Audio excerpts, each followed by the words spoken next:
desde tu experiencia, que has comentado que haces coaching también para parejas, para que aprendan a tratar el TDAH, etcétera, ¿cómo puede llegar a afectar esto en una pareja? ¿Cómo tratas tú este tipo de situaciones? Me costó mucho llegar a la medicación por el prejuicio, lo vas a drogar, vas a estar zombie. Te quería preguntar también este aspecto, ¿tú cómo lo has hecho para que tampoco deteriore tu relación con tu hijo? Además ahora en la adolescencia, ¿no? El hecho de los temas académicos, quizás el estar muy encima de él a veces genera como una sensación de agobio, ¿no? ¿Cómo has hecho esa balanza? ¿Sabes? En plan de, soy madre, estoy encima, me preocupo de sus estudios, pero tampoco quiero que afecten a nuestra relación, ¿sabes? Yo recuerdo ese día que lloré porque no sabía si me creía que estaba envenenando a mi hijo, que lo estaba drogando. O sea, realmente es un paso, también es una transformación como mamá, porque yo también gritaba, también pegaba. Lo mismo que me ocurrió a mí, yo lo repetí, yo tuve que cambiar yo y estudiar, informarme para darme cuenta que estaba tomando el camino equivocado. Yo creo que me hice casi que farmacóloga viendo toda la medicación que le mandaron y llegó un momento en que...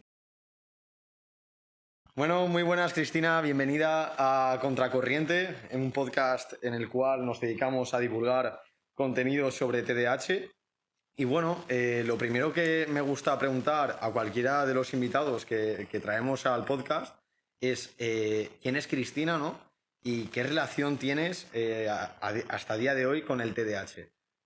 Bueno, primero gracias por invitarme y mi relación con el TDAH es bastante personal.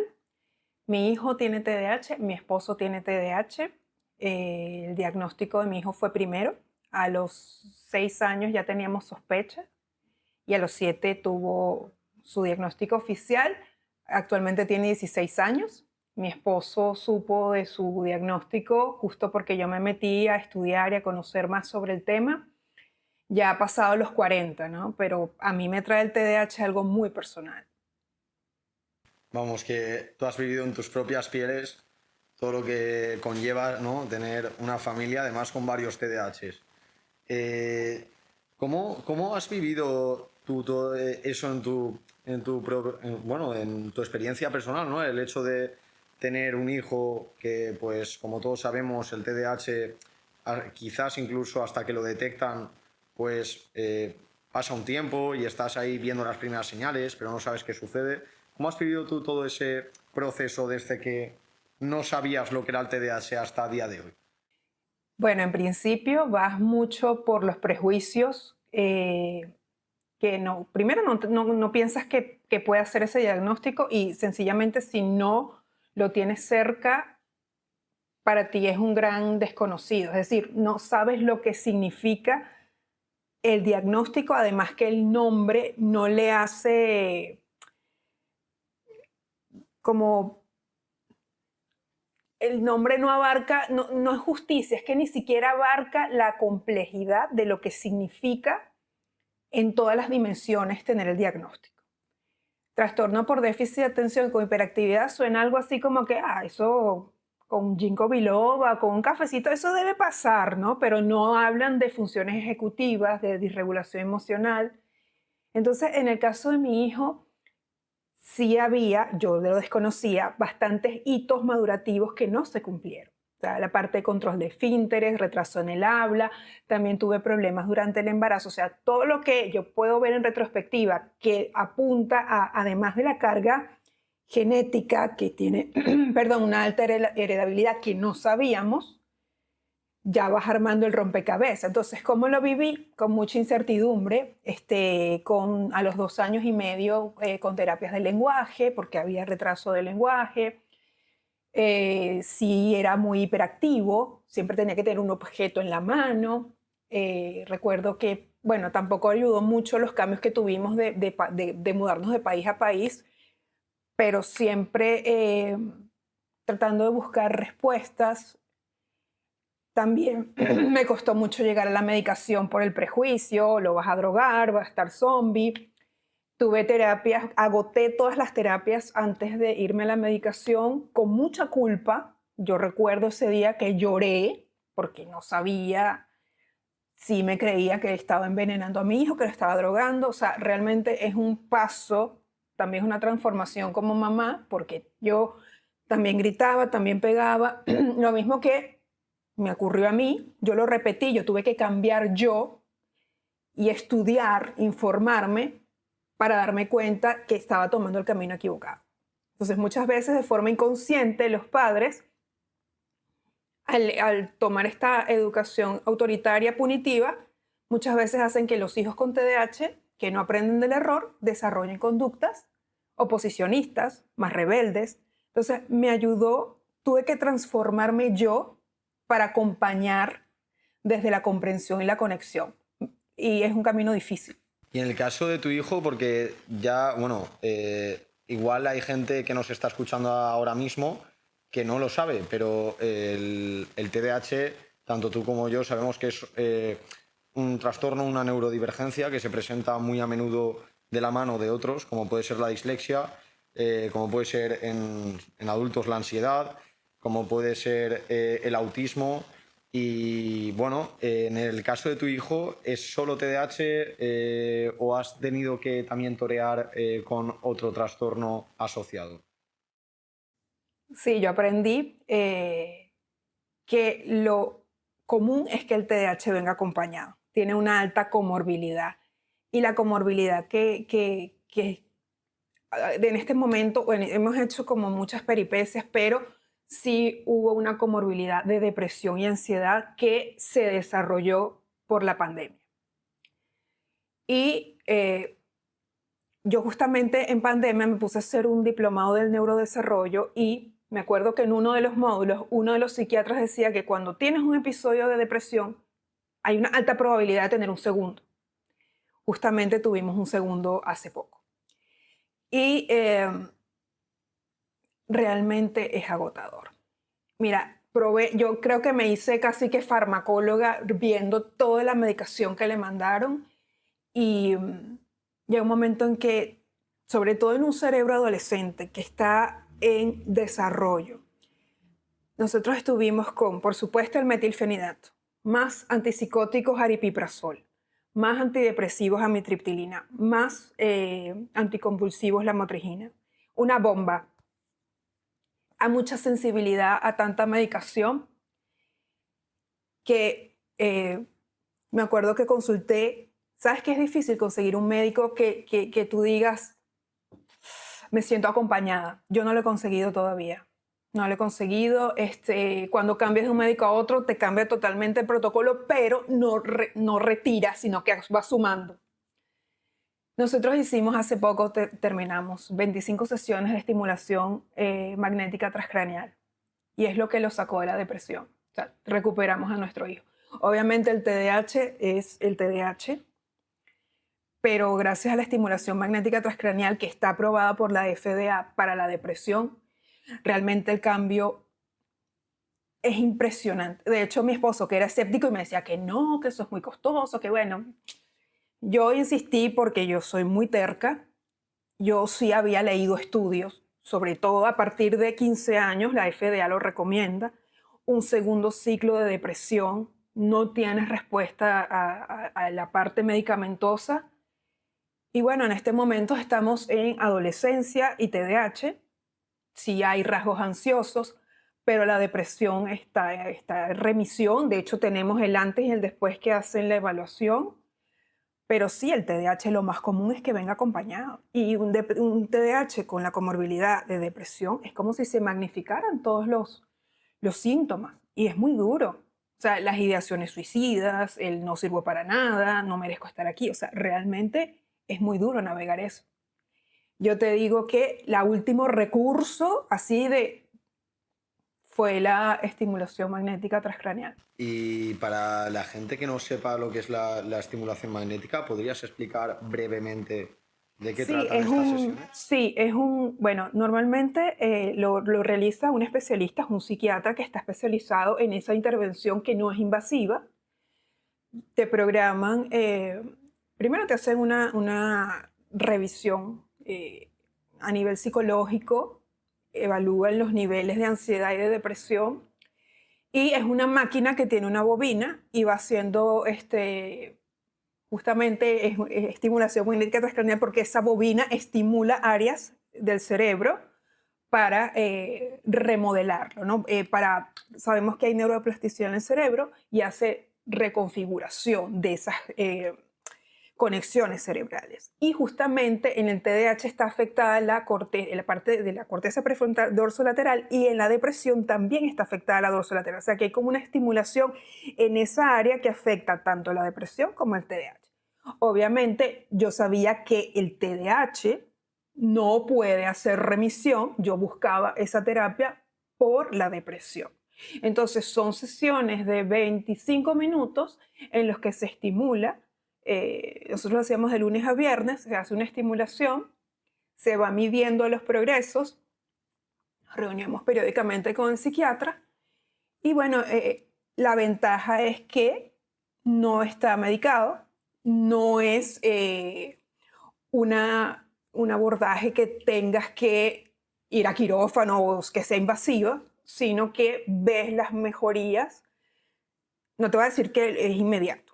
Pasan 15 o 20 sesiones para que veas el cambio. Y por supuesto él era escéptico, no, que esto no sirve, pero ya después realmente la diferencia es notable.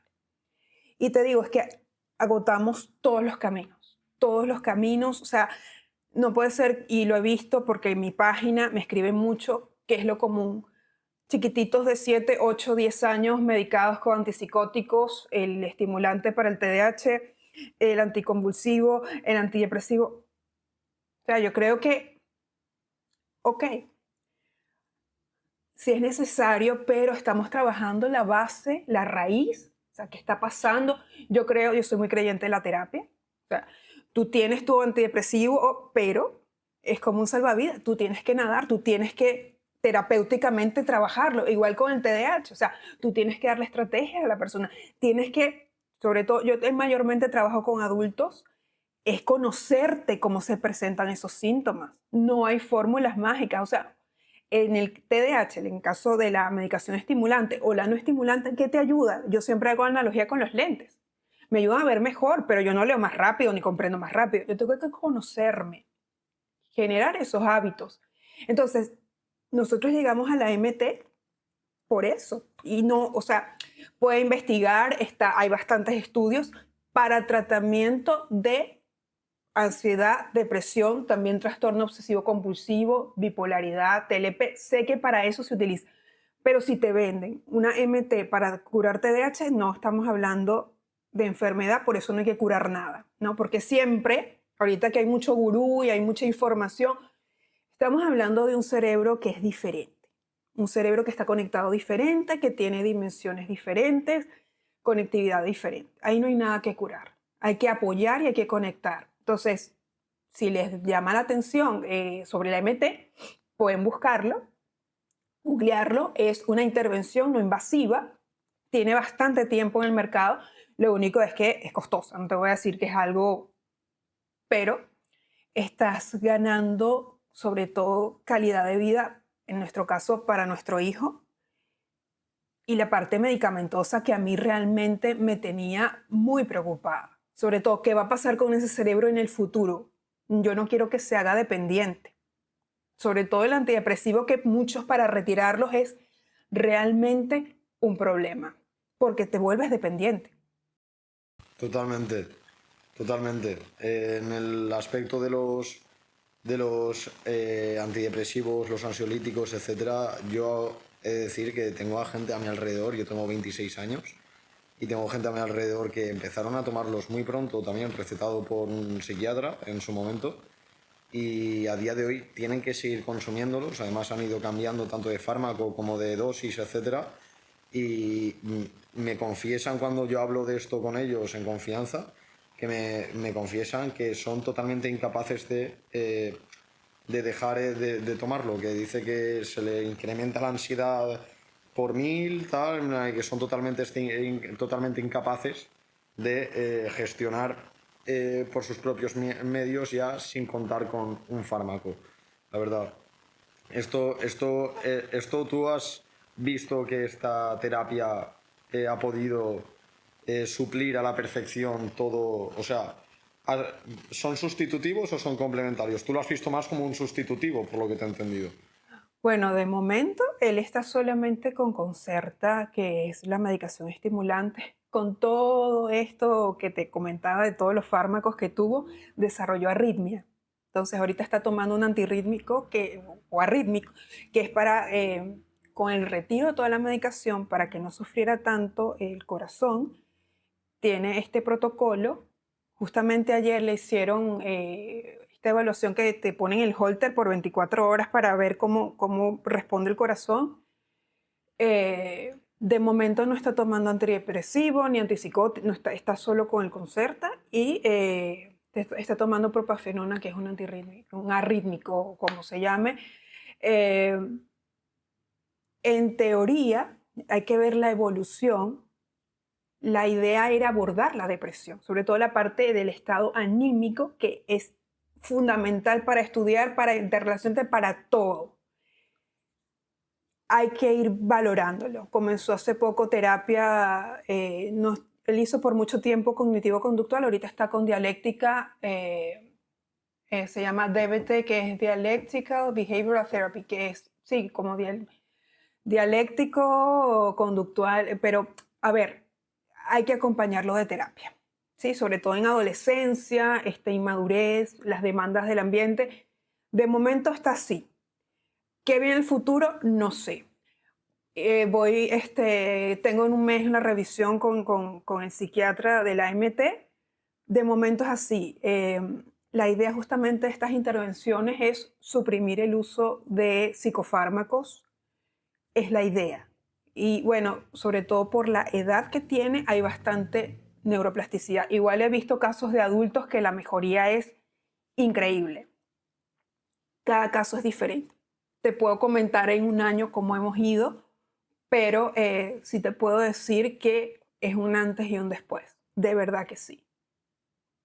Madre mía, o sea, me parece fundamental llegar a entender yo todo lo que me he documentado acerca del tema, o sea, todo lo que he leído acerca del tema, mejor dicho, está totalmente alineado con lo que estás diciendo tú ahora, de pues intentar, ¿no? Cómo complementar todo, o sea, atacar el TDAH desde distintos ángulos y la verdad es que parece ser que es lo que mejores resultados está dando, pero bueno, quería de todas formas ver qué experiencia personal habías tenido tú, ¿no? Con los distintos tratamientos, ¿no? Las distintas formas de intentar enseñar, ¿no? Como has dicho tú antes, que sobre todo lo que has remarcado que me ha parecido muy interesante y que de hecho te voy a preguntar ahora es la importancia esta que has dicho de trabajarse a sí mismo, ¿no? De la metáfora que has hecho con las gafas, ¿no? De que al final todos los tratamientos y todo esto, pues sí, son unos buenos puntos de apoyo, son buenas ayudas, pero que al final es cada uno el que tiene que hacer un esfuerzo en conocerse a sí mismo y en empezar a, pues literalmente trabajar su persona, ¿no? Su personalidad. Entonces, ¿qué le recomendarías tú? Porque yo también tengo contacto con muchas madres a través de mi comunidad privada y veo muchos problemas a la hora de intentar que un adolescente con TDAH genere hábitos y genere rutinas. Entonces, eh, ¿cómo intentas atacar tú esta cuestión en tu casa, en tu situación? Bueno, en primer lugar, y eso va a variar mucho de familia a familia, pero mi hijo sabe que tiene TDAH desde que recibimos el diagnóstico. Es importante, y bueno, depende, hay muchas familias que no, que hay como vergüenza, como que no lo acepto. Es importante, ¿no? Que entienda por qué le pasa lo que le pasa, no es una excusa, pero responde a por qué ciertas cosas, por qué preguntas 15 veces lo mismo a pesar de que ya te contesté, por qué olvidas las cosas, por qué a veces soy tu corteza prefrontal, pero tengo que dejar de serlo. Entonces es importante comenzar desde casa con cosas tan sencillas como, mira, tiende tu cama, o sea, cosas que puedes completar, lava tu plato, o sea, ir generando autonomía y entender que la idea es generar independencia, autonomía y no que dependan de ti. ¿Cómo lo hacemos? Bueno, lo hacemos con recordatorios visuales. Puedo tener, de hecho él en su cuarto tiene una pizarra acrílica donde vamos anotando fechas porque no hay visión de futuro. O sea, tengo un examen el 30 de agosto, 30 de agosto, ¿no es ahora? O sea, es como dice el doctor Hallowell que hay dos tiempos en el TDAH, ahora y ahora no. Si no es ahora, y como si no lo veo, no existe. Parece mentira, pero si tú ocultas algo y después lo sacas, ¡ay! ¿Dónde estaba esto? Es como si fuera algo nuevo. Es que realmente a la persona con TDAH, si no lo veo, no existe. No existe. Y lo veo con adultos y lo veo con jóvenes de veintitantos que me dicen, sí, si no tengo mi recordatorio, si no pongo alarmas, no puedo saber qué viene a continuación. Entonces, en el caso de hábitos, yo sí diría que en principio tratar de despersonalizar, no lo hace a propósito. Realmente tienes que confiar que hacen lo mejor que pueden. De verdad están haciendo lo mejor que pueden. Pero el entorno no fue creado para este cerebro que funciona diferente. Entonces, puedo ayudarlo con recordatorios. Puedo también hacer desde preguntas. ¿Qué necesitas para recordarte? ¿Qué vas a hacer si te distraes? A veces, que es la concepción esta del body doubling, si te sientas al lado, yo recuerdo que en pandemia me sentaba a su lado, no estaba haciendo nada, solo sentada, ya él se activaba para hacer la tarea. O sea, es saber que tienes otra persona, que ese es el concepto del body doubling, tener otra persona ya y esas neuronas espejo se activan y tú también trabajas. Es decir, acompañar y centrarte en lo que sí hacen bien. Porque si todo el tiempo estás diciendo es que tú no haces esto, no, no, no, no, ¿cómo está esa autoestima? Si todo el tiempo estás regañando y todo lo haces mal, pues que te lo crees. Y lo veo con adultos. Es que a mi mamá me decía que era una burra y yo me lo creí. Entonces, empezar por cosas muy sencillas. Y es que yo lo veo algo fundamental, ¿no? Porque al final considero que, bueno, yo es lo que es mi opinión, ¿no? Que al final, tengas TDAH o no tengas TDAH, en cualquier proyecto, pudiendo referirme a un proyecto, incluso sacarte la secundaria o el bachillerato o una formación profesional o una carrera, hace falta esa constancia, ¿no? Esa constancia, ese trabajo diario. Entonces, veo muy, muy necesario, ¿no? Que tanto las madres como los padres de gente que tiene TDAH intenten hacer ese esfuerzo, ¿no? Lo que tú has dicho yo lo vivo en mis carnes. Yo soy profesor de repaso de matemáticas, experto en TDAH, y yo lo veo, y de hecho me ha hecho gracia cuando has dicho lo de aunque sea sentarse a su lado, porque a mí hoy me ha dicho un alumno, me ha dicho, tío, es que no sé qué me pasa, que cuando yo estoy solo me bloqueo tal, no sé qué, y como que no me salen las cosas, y después estoy aquí contigo y me sale todo mucho más fluido, ¿sabes? Y me ha hecho gracia cuando lo has dicho porque tienes toda la razón del mundo, o sea, es una locura. Y bueno, he de decir que tú lo habrás vivido en tus carnes, porque yo casi todas las seguidoras y las madres que tengo en mi comunidad privada tienen dos trabajos, ¿no? Yo siempre digo que tienen dos trabajos, que es el de madre y el de profesora de repaso, o sea, no, es una locura la cantidad de horas que dedicáis a ayudar a vuestros hijos a hacer la tarea, a recordar todas las fechas importantes que hay en el colegio. Es una locura, es una locura. Así que te quería preguntar también este aspecto, ¿tú cómo lo has hecho para que tampoco deteriore tu relación con tu hijo? Más ahora en la adolescencia, ¿no? El hecho de los temas académicos, quizás el estar muy encima de él a veces genera como una sensación de agobio, ¿no? ¿Cómo has hecho esa balanza? ¿Sabes? En donde soy madre, estoy encima, me preocupo de sus estudios, pero tampoco quiero que afecten a nuestra relación, ¿sabes? Sí, tenemos un apoyo, una tutora que viene 2 veces por semana. Eh, él sufrió en carne propia ahorita que se le ha olvidado varias cosas y estuvo a final, porque aquí es diferente, son bimestres, cada bimestre hay como una semana de descanso. Ahorita que se celebran las fiestas patrias hay 2 semanas. Entonces, él en este bimestre estuvo sufriendo 5 días completando. Esas son las consecuencias naturales. Entonces, yo lo que hice desde corta edad, segundo, tercer grado, tengo una persona que me ayuda. Igual estoy, y como vas, y también me reúno periódicamente con los maestros. O sea, lo que hace la diferencia es la conexión con el colegio. Entonces tienen cierta flexibilidad. A veces pienso que es mucha, pero bueno. Y él también es como muy inteligente y sabe cómo manipular, ¿no? Pero en ese sentido no hay desgaste porque no es igual que trabajen con mamá, que trabajen con alguien que esté fuera de la familia. Ellos saben, y sobre todo con las mamás, saben que ese amor es incondicional, entonces explotan contigo, tienen rabitas contigo y después, claro, se arrepienten, pero saben que no se va a deteriorar la relación. O sea, puede deteriorarse, pero es como ese apoyo que ellos saben que está allí siempre. Entonces, bueno, busqué ayuda y no lo tomé yo todo. Y sí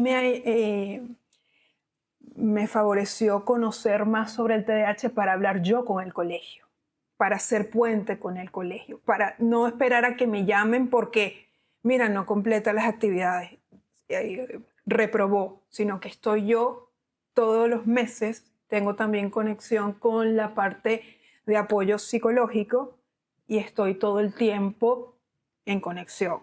Y sobre todo con este tránsito que tuvimos de la depresión. Entonces, lo que hice fue buscar apoyo de una persona que viene a ayudarnos y él no se sienta solo a hacer las cosas. Igualito como me dijiste que le pasa a tu estudiante, igualito. O sea, no tengo motivación interna. O sea, ay, qué fastidio. Primero, esto no me interesa.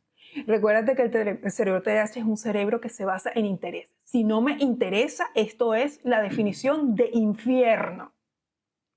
No le veo utilidad. Entonces, hay que utilizar apoyo externo, motivación extrínseca. Bueno, vamos a completar esto y bueno, así como decía el doctor Russell Barkley, vas a hacer una tabla de... Claro, con la edad va cambiando, pero esa motivación interna, olvídate, olvídate. Y sobre todo que el sistema educativo no dice, bueno, después de pandemia debió cambiar. No, el sistema educativo sigue igual. Seguimos con la campanita de la revolución industrial, la fila. O sea, es un sistema que no es cerebro amigable y no tiene que ser solo TDAH, es para ningún estudiante del siglo XXI. Tenemos un retraso en la educación increíble. Y creo que me desvié del tema, pero es eso. Sí, aquí en España sucede exactamente lo mismo. O sea, yo no sé cómo explicar ya, o al menos no explicárselo a las madres, se lo explico, ¿no?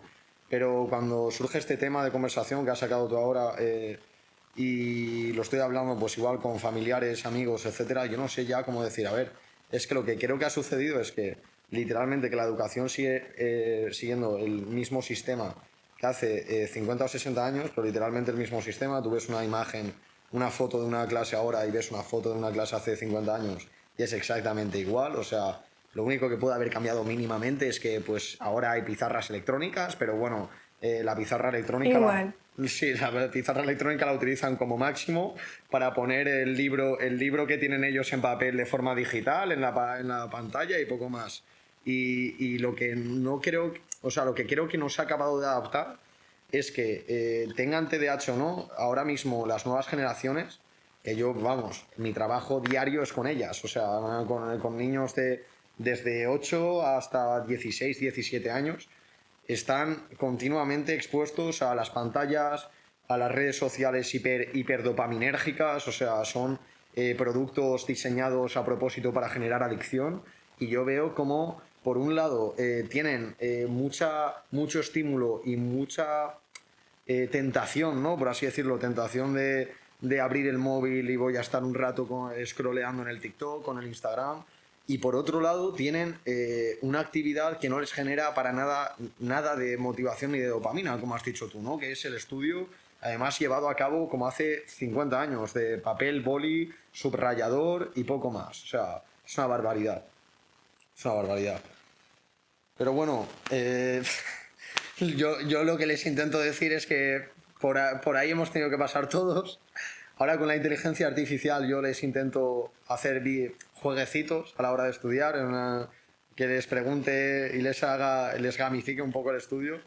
Pero la verdad es que para un cerebro TDAH, como has dicho tú, eso es criminal, o sea, es que lo matas. Literalmente matas al chaval, sinceramente. Y son sumamente creativos. O sea, si tú logras despertar esa dopamina desde sus intereses, te das cuenta que cambia todo. Y justamente es lo que yo enfoco en las charlas. Les digo, tienes que conocer a tu estudiante, ver sus fortalezas. Son sumamente creativos. Muchos de ellos son excelentes dibujantes.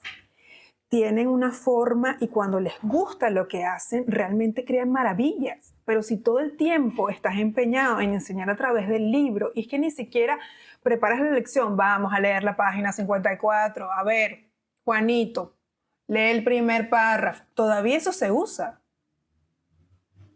Estás matando la curiosidad, estás matando esa chispa de, o sea, si ya, porque no tienen toda esa estimulación que debe ser un infierno para ellos, no poder estar scrolleando o no poder ir a ese shot de dopamina.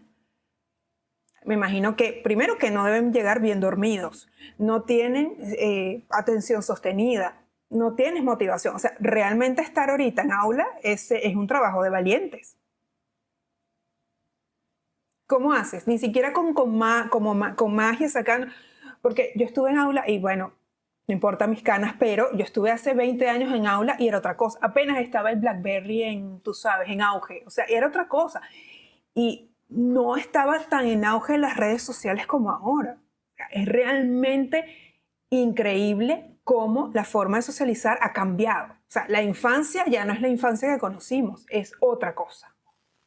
Totalmente. Y considero que incluso, no sé si lo has visto tú también, pero incluso de vez en cuando percibo desde fuera como una entrada precoz a la adolescencia, de que veo a chavales de 11, 12 años comportándose como lo que les debería tocar con 13, 14. Es decir, los ves igual que sus padres les han dejado sentarse en una mesa aparte en un restaurante o algo así, los ves a todos, yo qué sé, con el móvil, tal, no sé qué, haciéndose las fotos, y dices, no sé, yo no, o sea, con esa edad no estaba pensando en voy a hacer una foto a lo que voy a comer para subir las redes sociales, para no sé qué.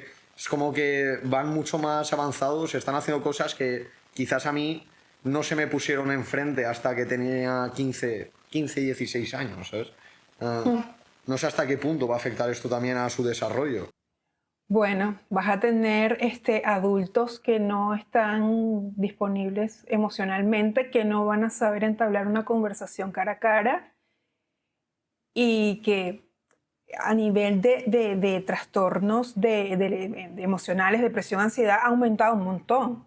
Ha aumentado, a mí me encantaría ver si hay estudios post pandemia, cómo estas generaciones que estuvieron confinadas tantos años, cómo repercute en tu desarrollo socioemocional.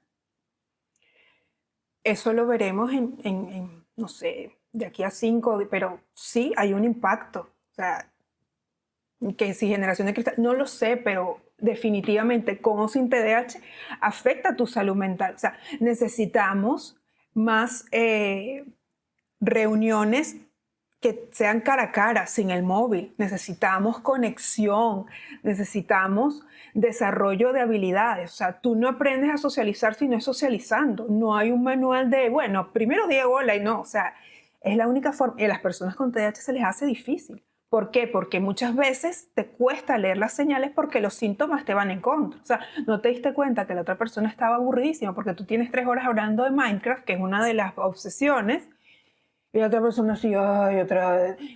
Y no te diste cuenta, pero porque te apasiona. Sí, sí, sí, sí. ¿Y cómo aprendes eso? Bueno, pues interactuando.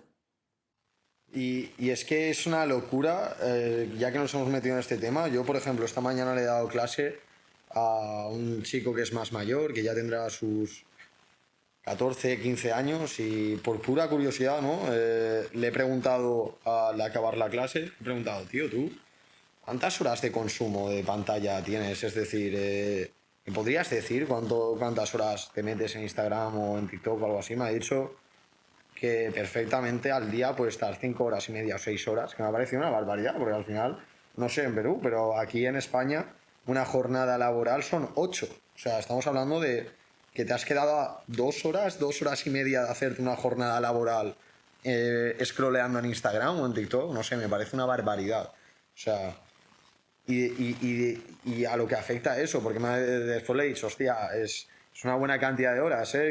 Y me ha dicho, sí, pero es que después, antes de dormir en la cama, lo suelo utilizar mucho y digo, joder, es que te lo desregula todo, ¿no? Porque si en la cama, en vez de estar cogiendo el sueño, estás con algo que te genera esa adicción, esos chispazos de dopamina continuos. No descansas, no descansas y eso repercute en tus funciones ejecutivas y funciones cognitivas al día siguiente. Si tienes TDAH se te agudizan los síntomas, no quieres hacer nada.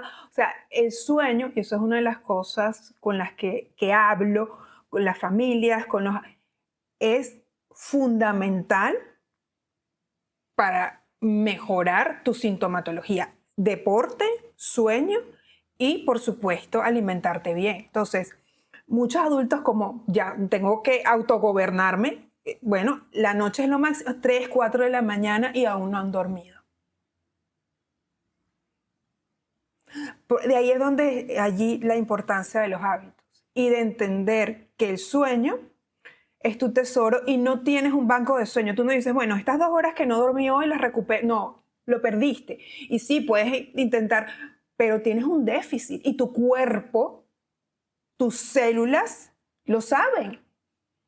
Necesitas dormir. Además que tenemos ciclos circadianos y en algunos, bueno, hay muchas personas con TDAH que tienen ese ciclo desfasado, entonces les cuesta dormir, la hiperactividad mental no los deja quedarse dormidos, se despiertan, no duermen bien, a veces tienen sueño muy pesado, o sea, también una comorbilidad con trastornos del sueño. Entonces eso hay que atenderlo. Dormir es fundamental y sobre todo si estás en jornadas académicas que tienes una mayor demanda de funcionamiento ejecutivo. Si no duermes bien, olvídate, no vas a tener el mismo desempeño de una persona que sí descansó. Yo llegué a leer, imagínate, hablando al respecto de todo lo que estás diciendo acerca del sueño, llegué a leer que si te faltaban en vez de 8 horas, que es lo que recomiendan los médicos de normal y tal, y dormías 5 horas y media o 6, podías perder incluso de tu capacidad intelectual estándar, por así decirlo, podías llegar a perder un 20 o un 20 y pico por ciento, lo cual me pareció súper heavy, ¿no? Porque al final un 20 y pico por ciento de capacidad intelectual es mucho. Es una barbaridad, sí. Es mucho, o sea, yo de hecho se lo noto algunas veces a mis alumnos, ¿no? Cuando me empiezan la clase, que ya la primera vez que les saludo y tal, ya veo que no hay un ánimo, ¿sabes? No hay chispa de ganas de hacer cosas y tal, que por otro lado es medianamente normal porque les estoy dando matemáticas, pero yo me entiendo, es decir, cuando veo que el ánimo está bajo y les pregunto que qué tal y qué han hecho el día anterior y tal, y me han dicho que han descansado mal o que están cansados, enseguida noto que son días que tengo que tirar yo más del carro, tengo que estar yo más encima de ellos en todos los ejercicios y tal. Y es que no considero que no se le da la importancia al descanso, pero empezando por los adultos, ¿eh? Porque yo después en el gimnasio o en mi entorno hablo con gente que me dicen, no, yo duermo 4 horas y media al día o 5 horas. Envejecimiento prematuro. Sí, bueno, envejecimiento prematuro. O sea, que ahorita que está, bueno, la cultura occidental que es para siempre jóvenes, o sea, realmente al final te va a pasar factura. O sea, ahorita sí, bueno, como vive la vida loca, lo que sea, pero después vas a tener un deterioro y lo vas a sentir. Tu cuerpo se las va a cobrar. Duerme lo que quieras hacer. Ese es el problema del paso del adolescente al adulto joven con TDAH, que es más inmaduro, que hay que acompañarlo. No vas a decir, y eso pasa con muchas familias. Bueno, ya es mayor, ya que se... No, todavía hay una inmadurez cerebral. Y lo veo y me ha pasado que he atendido jóvenes que se han ido a vivir a otro país y no pueden. No pueden porque no tienen la autonomía ni la madurez para llevar una vida solos. Quiere decir que no, quiere decir que todavía hay que acompañarlos hasta que puedan abrir las alas. Pero para eso hay que ir construyéndolo. No decir, bueno, ya eres grande. Y también pasa con los adolescentes, bueno, ya, porque tiene un tamaño, ya mide no sé, 1,80, pues ya, mira, con ese tamaño ya puede solo. No, en el TDAH hay una inmadurez. Ese cerebro, cuando hablamos de trastornos del neurodesarrollo, es un cerebro que madura más lentamente. Es decir, biológicamente tengo 18, pero neuronalmente se habla de un 30% menos. De hecho, hay una escala ahí que hizo Russell Barkley, pero sí se ve, yo veo que mi hijo es más inmaduro. Para tener 16 años, es mucho más inmaduro. O sea, él no está pensando en que decir, no, le está pensando en su juego, en programar, está en otra órbita. Y eso tiene que ver con su maduración. ¿Sí? Y lo veo también con otros chiquititos de la misma, bueno, chiquititos, con otros chicos de la misma edad. No me interesa esto ahorita. O sea, puede estar ahí, te están bombardeando, pero mi interés es otro. Y los padres, sí, los padres esperan, porque, y eso, una cosa es entender, y por eso yo bromeo con que ellos viven en otro uso horario, porque van a su ritmo, es que tú estés donde está tu hijo y no tus expectativas de cómo debería ser, ¿no? Esa idea de que yo tengo que organizar y él tiene que cumplir los sueños que yo no cumplí. No, él es como es. Y tienes que aceptarlo. Y ese es un duelo que hay que transitar.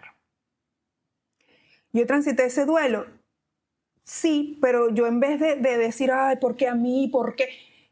Me costó tiempo transformarlo y decir, ¿qué voy a hacer con esto? Hace mucha falta acompañar a esos padres que se sienten solos. Y lo vi en este curso que hice de coaching. Estuve en un colegio trabajando con chiquititos de 7 y 8 años y los papás nos decían, no nos abandonen, no queremos quedarnos así. Bueno, después vino la pandemia y sí los abandonamos, pero lo que te digo, ese tránsito, una vez recibes el diagnóstico, no sé qué hacer, porque a mí no me explicaron. Me dijeron, TDAH combinado. Y yo, y me dieron la lista de las posibles medicaciones. Y después nos mudamos de país y y cada médico bueno, yo puedo hacer una lista como de 20 o 25 médicos. Y hubo uno que me dijo, ¿y tú tienes TDAH? Y yo no sabía. Claro, me lo preguntó porque es altamente hereditario, pero yo no lo sabía en el momento. Madre mía. Pero sí. Hay que acompañar. Es un 70-80% hereditario, por lo que tengo entendido, ¿no? 80, sí, hay estudios también, sí, está súper comprobado, aunque ahorita hay gurús que promueven teorías que sí del trauma y de la microbiota, que no, o sea, allí hay ciencia detrás y no es que se lo inventaron. De hecho, el otro día me preguntaron que como no puedes diagnosticarlo por imágenes cerebrales, entonces que eso era un abstracto, y yo le dije, mira, esto está reconocido por la comunidad internacional de CM5, C11, hay estudios. El hecho de que no puedas verlo en una sola imagen de una sola persona, pero sí lo puedes comprobar a través de estudios transversales de varias personas, porque hay médicos que promueven el diagnóstico a través de imágenes y no se ve, parece que de lo que yo he leído, son muy, muy pequeñas las diferencias. Entonces, decirle a una persona que te diagnostico a través de un electroencefalograma o a través de una resonancia magnética, te están vendiendo mentiras.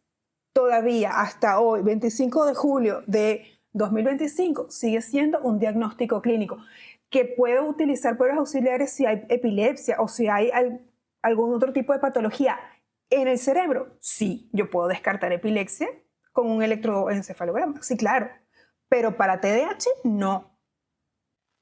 Es que al final el TDAH es esa es esa falta de capacidad, por así decirlo, de los neuroreceptores de captar la dopamina, por así decirlo, ¿no? En plan, es como que en la corteza prefrontal los receptores de la dopamina no están, o como que necesitan más dopamina de lo que necesita un neurotípico, por lo que tengo entendido, ¿no?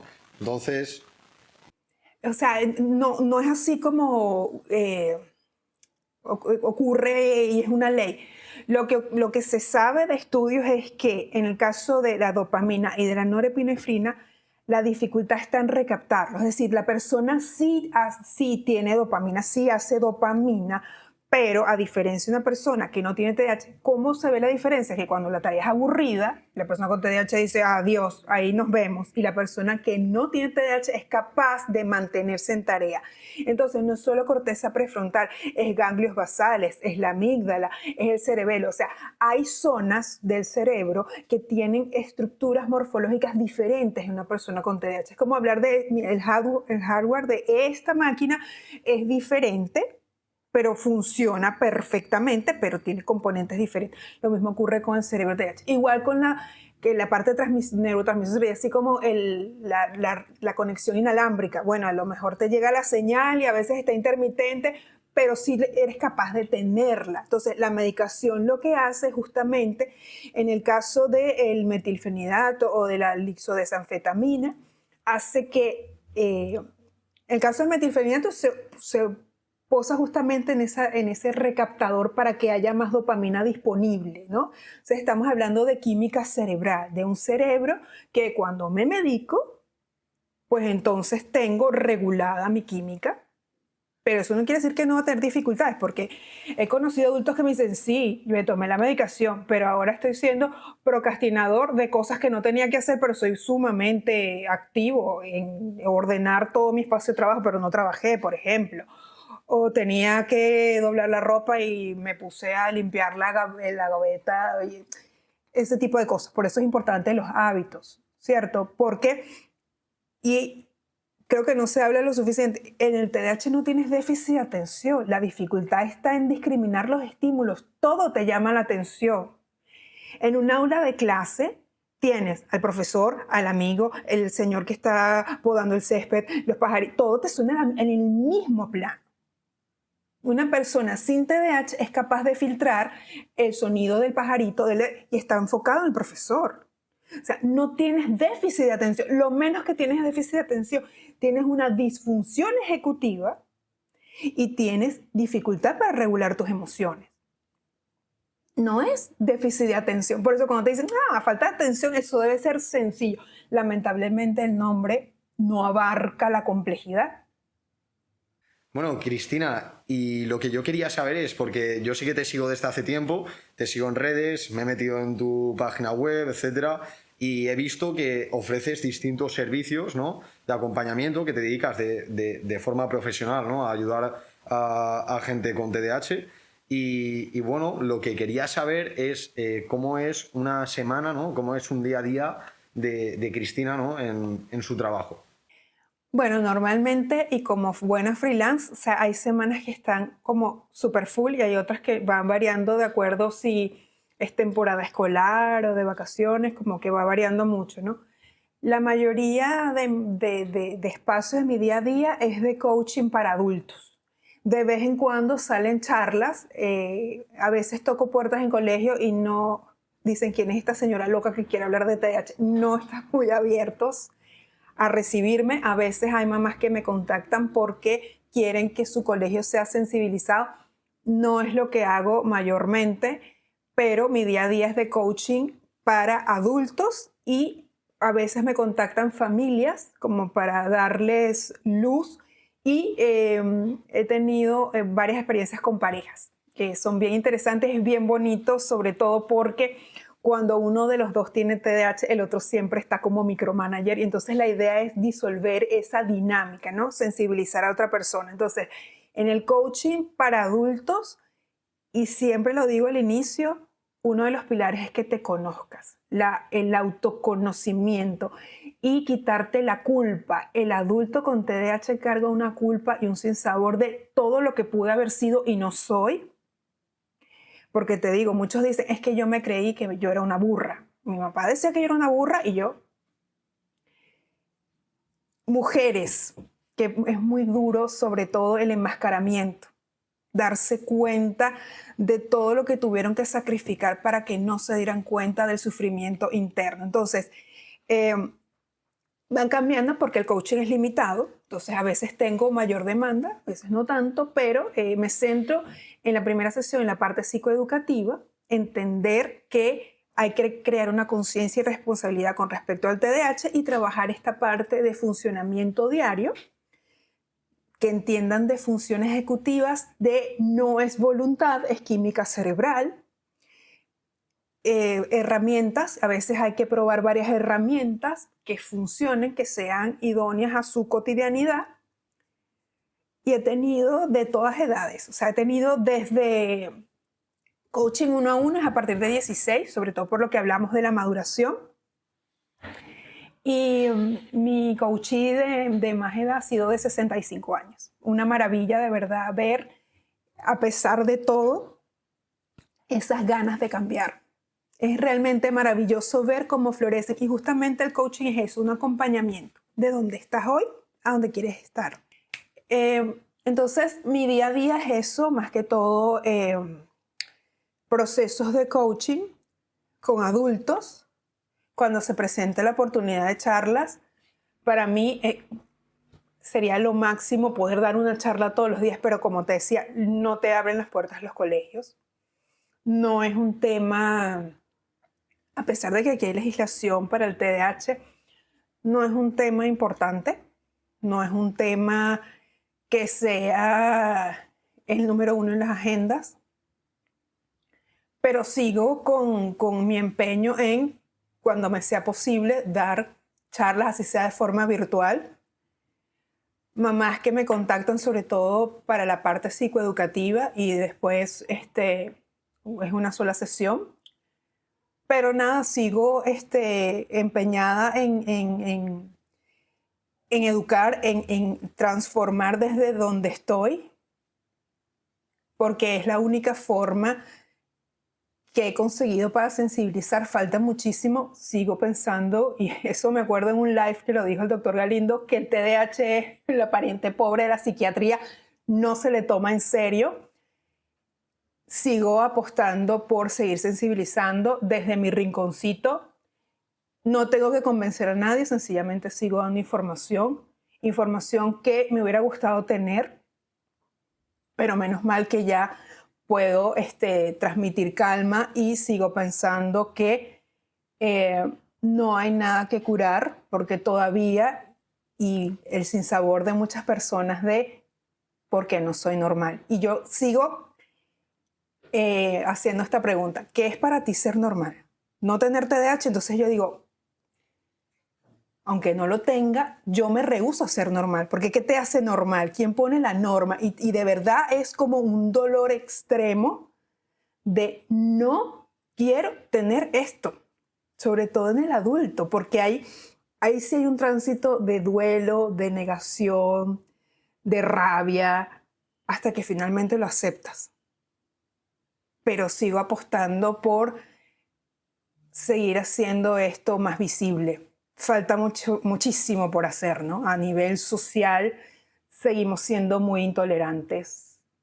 Si ves que hay un pequeñito en el suelo haciendo pataleta, ¡oh!, debe ser la mamá que no lo sabe criar, ¿no?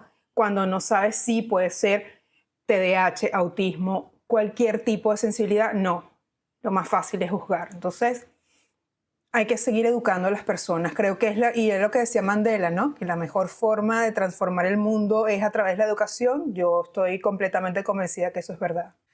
Y bueno, Cristina, lo que también veo que es un tema medio tabú y que en redes sociales, de hecho, veo que tiene mucho interés, pero no hay mucho contenido generado al respecto, es cómo puede afectar el TDAH a la relación de pareja. Y a mí me llama la atención, ¿no? Porque al final el TDAH, como has dicho antes, es altamente hereditario. Y lo que veo yo en mi grupo de WhatsApp es un alto porcentaje, pero muy grande, de gente divorciada. Entonces, si juntamos estas dos cosas, quiere decir que si tienes un hijo con TDAH, probablemente uno de los dos progenitores lo tiene, y estamos viendo que muchas relaciones de pareja acaban en un mal desenlace, por así decirlo, en un divorcio. Entonces, desde tu experiencia, que has comentado que haces coaching también para parejas, para que aprendan a tratar el TDAH, etcétera, ¿cómo puede llegar a afectar esto en una pareja? ¿Cómo tratas tú este tipo de situaciones? A ver, para parejas, primero, bueno, entender la situación y la dinámica.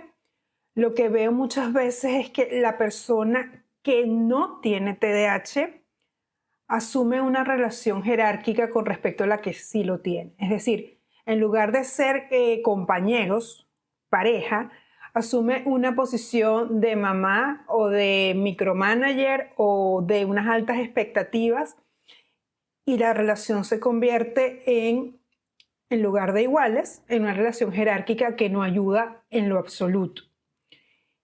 Entonces allí hay que empezar a explorar qué papel cumple el TDAH, ¿no? No para hacerlo como chivo expiatorio, sino para que la otra persona se sensibilice y entienda que los olvidos, la forma de comportarse, no lo hace a propósito. Por ejemplo, recuerdo una pareja en la que el que tenía TDAH era él, y ella decía que no podía seguir estando con un niñito porque no cumplía con lo que ella, entonces como que ella tenía que cargar con toda esa responsabilidad. Y la idea entonces era que muchas veces entras en ese ciclo de dependencia, la persona depende de la otra y sencillamente no asumen roles de adultos, sino espera que el otro lo haga. Entonces es mucho de lo que te decía de crear conciencia y responsabilidad, tanto en la persona que tiene TDAH como en la que no tiene TDAH. Entonces, nuevamente, repensar por qué estoy en esta relación, qué hizo que me enamorara, tenemos la misma expectativa, vamos a crecer juntos, o sencillamente esto se ha convertido en un ciclo de toxicidad. Y también tiene que ver mucho con las crianzas. Entonces, también me ha pasado que, bueno, yo estoy empezando una relación, tengo TDAH, lo digo, no lo digo. Le digo, tienes que decirlo. O sea, este paquete completo que eres tú y viene con estas especificaciones, tienes que decirlo. Y nuevamente, hay que empoderar a esas dos personas que comprendan que el TDAH no es el enemigo. Hay que cambiar, hay que redimensionar esa forma en cómo te veo. O sea, te quiero a pesar de esto o te quiero porque eres así. No te voy a cambiar. Tú tienes que decidir cambiar. A veces la otra persona no quiere cambiar. Y bueno, lamentablemente la relación no va, se acaba. Y si hay hijos, bueno, eso es mucho más complejo. Y también suele haber dificultades por la alta demanda que tiene la crianza de un hijo con TDAH. Entonces allí la relación de pareja sufre. Hay que buscar ayuda. No hay soluciones mágicas. Y allí es importantísimo la formación de los padres. Y como pareja tenemos que entender el TDAH de nuestra pareja, ¿sí? Y lo que debe ser muy complicado, que de hecho antes hemos hablado un poco de otros divulgadores, como que tú haces un trabajo espléndido, Malena también, y de lo que hemos hablado al principio del podcast, tanto contigo como que creo recordar que con Malena también lo hablamos, es que muchas veces, ¿no?, uno de los padres es diagnosticado a raíz del hijo. Es decir, el TDAH se diagnostica primero en su hijo y después se ve que uno de los dos padres también lo tiene. Entonces, lo que debe ser una locura, ¿no?, es esas parejas en las cuales hay un TDAH que aún no se sabe que es TDAH, ¿no? Porque entonces es como que ni siquiera él puede trabajarse algo que no sabe que tiene. No sé si me explico, ¿no? Entonces, ¿tú llegaste a vivir esto en tu experiencia personal? Porque o sea, a tu marido lo diagnostican también a raíz de tu hijo, recibe el diagnóstico antes, sí, a raíz de tu hijo, ¿no? Lo recibe después, mucho después. Pero en el caso de mi esposo, era más esta sintomatología interna de hiperactividad, de ansiedad, de querer abarcarlo todo y no poder, porque hay otros TDAH que son como más violentos, como más explosivos, y sí hay algo de disregulación emocional, pero de hecho recuerdo que cuando el neurólogo lo diagnosticó, dijo que era bastante leve. No era como el de mi hijo, que es moderado, combinado. El de él se ve que estuvo a raya, sobre todo porque las crianzas tienen mucho que ver. Esa crianza tipo militar de esas mamás que son, lo ayudó bastante. Bueno, no sé, hasta cierto sentido, pero sí, la dificultad está en la parte de la ansiedad, ¿no? De querer abarcar todo, llevar el peso del mundo, y eso realmente te hace pedazos, te hace pedazos. Y la hiperactividad mental, que tú puedes decir, ¿pero qué te pasa? Y la otra persona te dice, nada. Y tú sabes que por dentro está un torbellino, miles de pensamientos, la tormenta del futuro, y que será de 5 años, en 10 años. Y entonces, en mi caso fue más esta parte de manejo de la ansiedad. Él es ansioso, pero lo maneja impaciente. O sea, por ejemplo, estos trámites de hacer gestiones burocráticas, yo lo ayudo. Es una pesadilla. O sea, tener que pensar que tengo que hablar, tramitar un pasaporte. O sea, me dice, no quiero interactuar. Y yo le digo, eres ermitaño ahora. Me dice, no quiero interactuar con la gente. O sea, que no puedo con la estupidez humana. O sea, cosas así que... Pero ya, o sea, lo entiendo y trato de apoyar.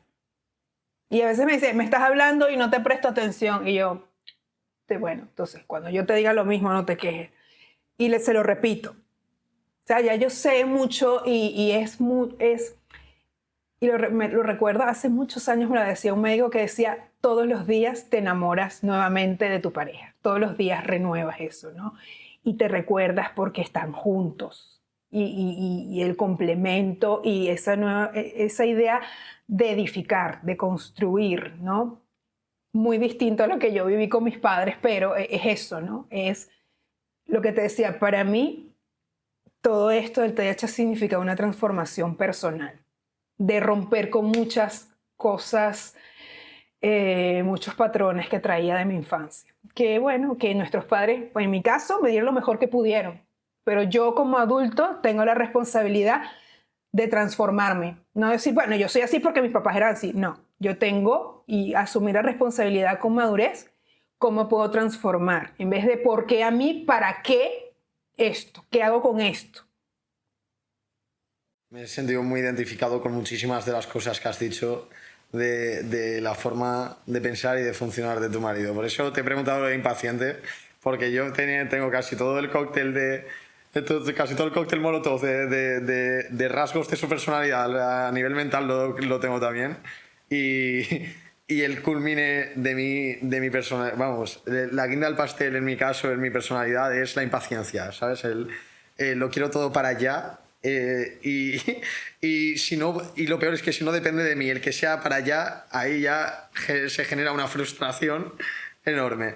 Y nada, la verdad es que de las últimas preguntas que te quería hacer es, en mi grupo hay mucha madre, siempre me encanta hacer esta pregunta, hay mucha madre en mi grupo que pues sobre todo en esos primeros pasos que has dicho tú, que acabas de recibir el diagnóstico y están más perdidas, o incluso en aquellas madres que llevan más años, como has dicho también, que eso acaba poco a poco haciendo mella en la relación de pareja, más años luchando contra quizás un TDAH más severo, ¿no? Porque también hay grados, para un TDAH más severo pues también se sienten agotadas, ¿no? Y siempre me gusta preguntarle a los invitados, y más en tu caso y el de Malena, que sois madres de TDAHs, me encanta preguntaros qué mensaje le transmitirías a este tipo de madres, ¿no?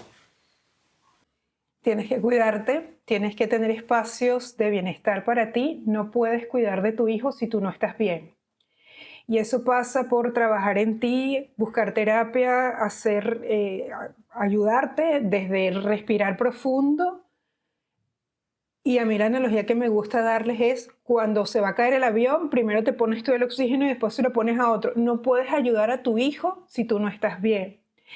Si tú necesitas retirarte, que a veces eso es lo que yo digo en sesión, lo que más le puedes dar a tu hijo es calma. Si tú no estás en calma y tú necesitas ir al baño, pegar 4 gritos y regresar, hazlo. No puedes perder en control. Si eres humana y si pegaste 4 gritos y hiciste, pide disculpas. Somos humanos. No hay un manual de crianza, pero el trabajo de autocuidado es tuyo. No va a venir a nadie a rescatarte. Lamentablemente es así y suena muy duro. Pero tú tienes que cuidarte para dar lo mejor de ti porque tu hijo te necesita. Totalmente.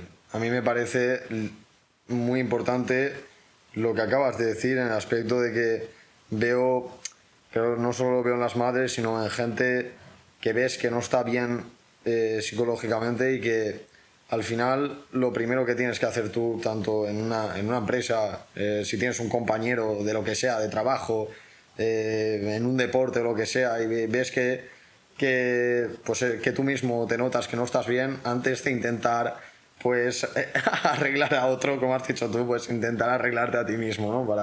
Para poder ser funcional para los demás. Entonces, muchísimas gracias por estas respuestas y ya vamos a por la última pregunta que también me encanta hacer a los invitados, que es si tuviésemos que recomendar, tanto tú como yo, ahora vas a responder tú, a una persona para traer al podcast, ¿no? Una persona que consideres que podría traer aquí una buena cantidad de consejos, experiencia, etcétera, que fuesen de gran valor, ¿no? Para todas esas madres y todas esas personas, ¿no? Incluso docentes que tienen que luchar en su día a día contra el TDAH. ¿A qué persona me recomendarías traer aquí para entrevistar? A Marta Martín de Mujeres al Borde del TDAH. Ella es una gran divulgadora del TDAH en la mujer y hace poco acaba de decir que su mamá fue diagnosticada con TDAH, hijo con TDAH, ella con TDAH y acaba de descubrir que su madre tiene TDAH. Ella es comunicadora social y ella está allá en España. Una belleza de persona. Y me parece que en la parte del TDAH femenino hace falta muchas voces. Pues totalmente de acuerdo, porque se ve que se supone que en la mujer está infradiagnosticado el TDAH, así que ya habiéndomelo recomendado tú, 100% que nos pondremos en contacto con ella y como mínimo le invitaremos a participar. Después ya sabes que esto depende del horario de cada uno, del momento del año en el del momento del año en el que te toque, pero bueno, como mínimo haremos lo posible para traerle. Y nada, Cristina, la verdad es que ha sido una charla espectacular. Creo que has dejado muchísimas perlas, ¿no? A lo largo de la charla y muchos consejos que pueden ser de mucha ayuda para muchas madres que no saben ya a qué recurrir para intentar pues ayudar de la mejor manera a su hijo. Y bueno, simplemente por mi parte agradecerte muchísimo el haberme dedicado esta horita y algo. Y bueno, que sepas que puedes contar conmigo y con nosotros para lo que quieras. Igualmente, para mí ha sido un placer. Yo puedo pasar horas hablando de TDAH. Pues bueno, que sepas que cuando quieras podemos hacer un segundo capítulo. Y nada, en cuanto a vosotros, nos vemos en el siguiente vídeo.